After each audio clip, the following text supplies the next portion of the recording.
And I think that's a great segue into this one as well is, the budget, the county's budget was discussed today during the Board of County Commissioners meeting.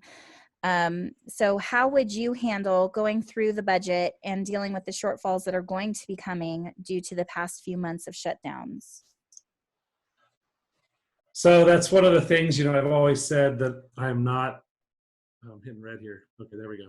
I don't come from a financial background. I wish I hadn't said it the way I did in the debate, saying I'm not a money guy.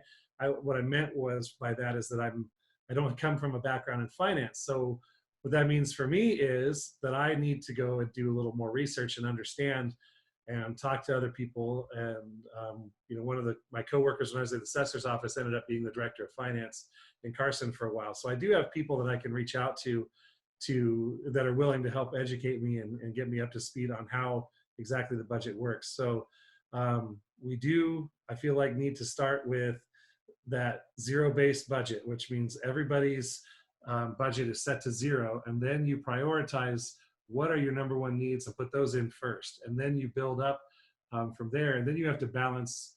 At a certain point, you get to balancing the needs of one department versus another, and that's where those hard choices come in.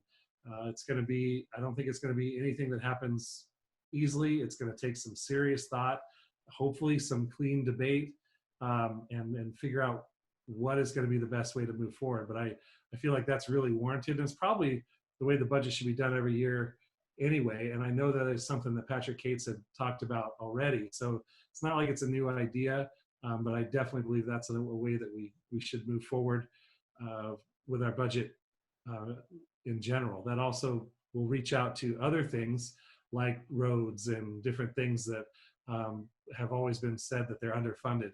So that gives you an opportunity to fund those things also, possibly. I mean, we won't know until we get into it, but that methodology certainly rings with me as a valid solution.